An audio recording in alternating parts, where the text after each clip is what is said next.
Olá pessoal, vamos lá, dar início a mais uma semana de videoaulas. Essa semana eu vou iniciar a nossa videoaula com as correções das atividades anteriores, ou seja, a atividade que foi destinada para vocês do dia 26/5, que foi pedido para que vocês respondessem as páginas 23 e 24 do módulo de vocês. A atividade é relacionada com o conteúdo abordado, que foi a Revolução Gloriosa e o fim do absolutismo na Inglaterra.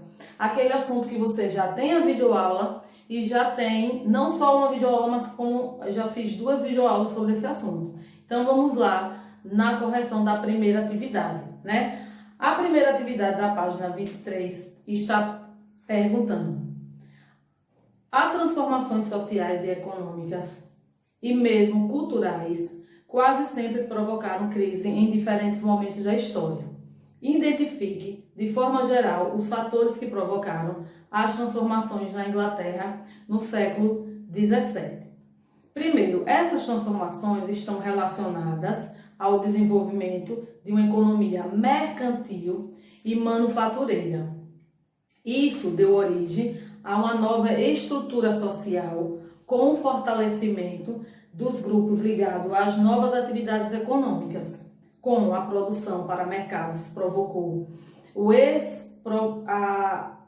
uma despropriação dos camponeses, o êxodo rural e o conflito entre os novos grupos sociais e os grupos dominantes tradicionais. Isso acabou resultando na própria luta contra o absolutismo, que essas divergências no campo econômico, social e político se mantiveram também na diversidade da concepção religiosa. Então, essa é a resposta da primeira questão. Na segunda questão, antigas interpretações sobre a Revolução Inglesa do século XVII davam mais destaque aos aspectos religiosos do movimento. Relacione política e religião na Inglaterra no período para entendermos melhor essa revolução. Então vamos lá, No século XVII, a religião era um elemento de expressão política em toda a Europa, principalmente na Inglaterra. Por quê? Porque os conflitos expressos através das lutas religiosas eram sempre os mais importantes na Inglaterra, cuja religião oficial era o anglicanismo.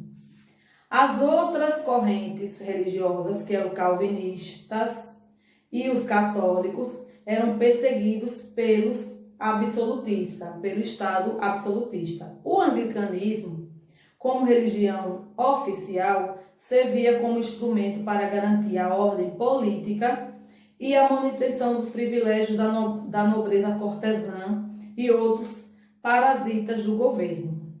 Setores das camadas populares e as pequenas e a média burguesia eram a maioria dos calvinistas, e formavam aí o grupo mais numeroso. Suas pregações ameaçavam a ordem real. Dessa forma, a luta política se revestia do caráter religioso. Resposta da segunda questão. Na terceira questão, a Inglaterra tornou-se no século XVII uma das grandes potências mundiais, relacionando os atos de navegação com essa situação. Os atos de navegação eles tinham caráter nacionalista e mercantilista também, permitindo à Inglaterra um estupendo desenvolvimento de seu poderio naval, uma vez que estimulavam a formação de frotas mercantis. Por esses atos, todo o transporte de mercadoria para a Inglaterra só poderia ser feito por navios ingleses e pelos países de origem de sua mercadoria. Então, isso foi a relação feita, a pergunta era dos atos de navegação. Na quarta questão, o absolutismo inglês, durante a monarquia dos Tudor, andou de mãos dadas com os grandes mercadores. No entanto, pouco depois, podemos afirmar que a burguesia inglesa, né, via no absolutismo um obstáculo para o progresso econômico. Então, vocês vão ter que, nessa questão, explicar o que foi esse absolutismo inglês. Primeiro, né, o rápido crescimento dos negócios atendia aos interesses da grande burguesia e da coroa, que se fortalecia com a cobrança de um volume maior de impostos. A ação dos estados ingleses durante a dinastia Tudor contribuiu para o desenvolvimento da economia mercantil. Entretanto, durante os reinados da dinastia de Stuart, determinaram as relações amistosas com o parlamento e com a coroa. Isso ficou claro na crise ocorrida de 1614. O monarca havia aumentado os impostos sem consultar o parlamento. Se por um lado a monarquia Stuart se fortalecia com a política mercantilista, por outro lado, essa política também lhe trouxe problemas à burguesia manufatureira, que não participava diretamente e ficava privado de qualquer atuação do governo, sentindo-se prejudicado. O absolutismo passou a ser visto, por essa classe como um obstáculo nos negócios nessa empreitada. Essa foi a quarta questão, a correção da quarta. A quinta questão, recorde as características da monarquia absolutista, depois compare-a com a monarquia liberal instituída pela Revolução Gloriosa. Então, uma das características do absolutismo é a concentração dos poderes, transformando o rei em supremo legislador, administrador e juiz. A Reforma Gloriosa ela significou o fim do absolutismo na Inglaterra, pois o parlamento passou a ser o centro mais importante do poder, dando origem aí o princípio de que o rei reina, mas não governa. O governo ficava sob a autoridade do parlamento, que cada ano limitava ainda mais o poder real. Então, aqui é a resposta às características da quinta questão. Na sexta questão, uma das características dos reinados da dinastia Stuart foi o constante enfraquecimento entre a coroa e o parlamento.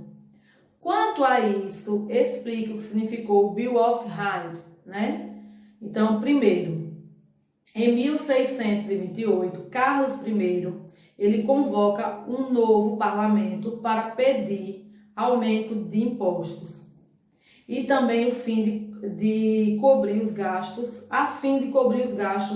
do seu exército. O parlamento concorda, Só que desde que o rei assinasse uma petição dos direitos que limitavam aí as prerrogativas absolutistas.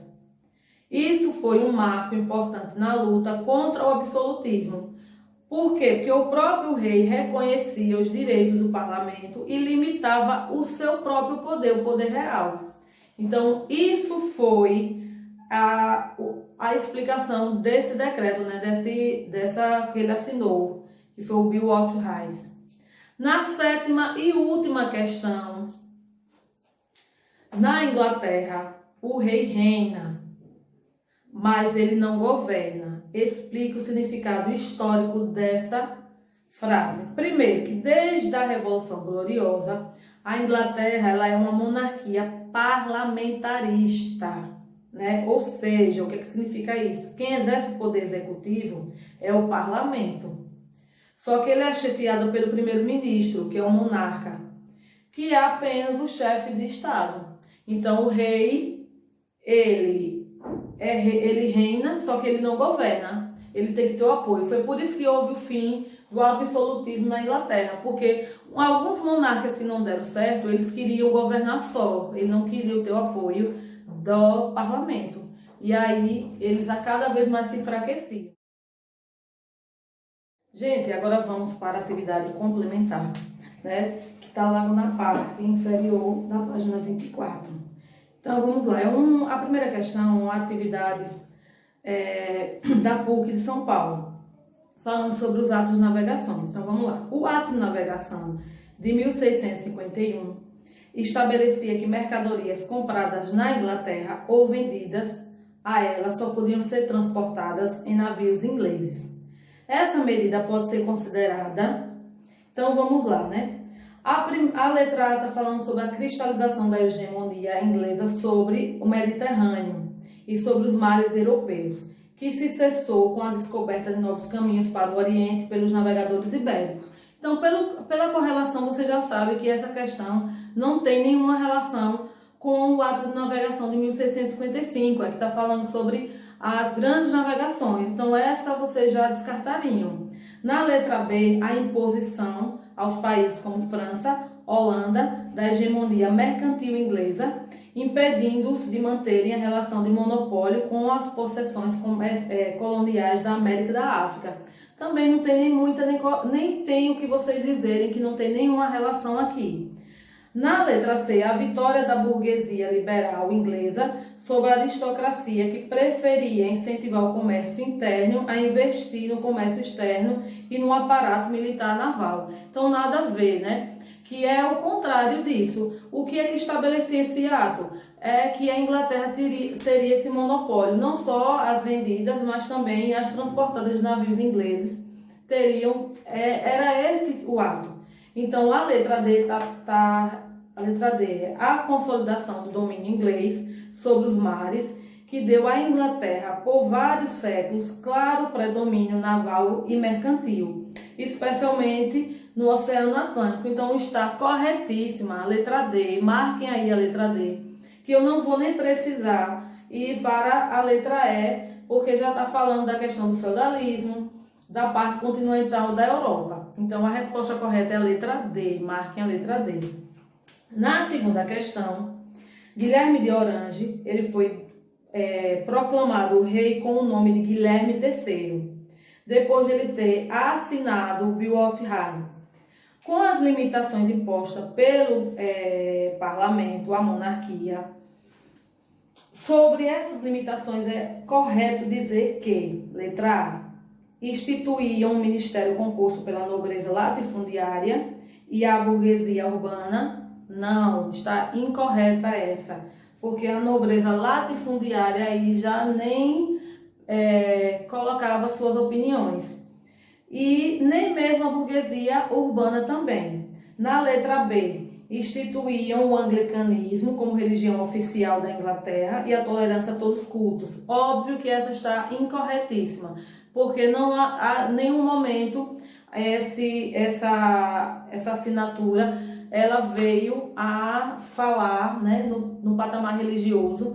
O anglicanismo ele já era constituído. E você falar de instituir um tipo de religião e colocar outras religiões como culto livre já está incorreto, viu? A letra B, nem hipótese nenhuma seria verdadeira.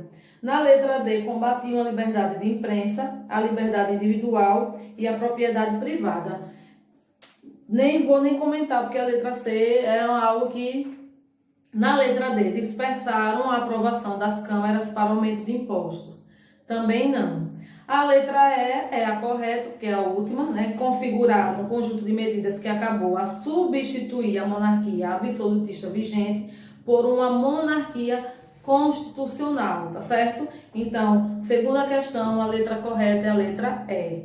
Na terceira questão, leia o texto a seguir sobre algumas razões que levaram à chamada Revolução Gloriosa e responda a questão.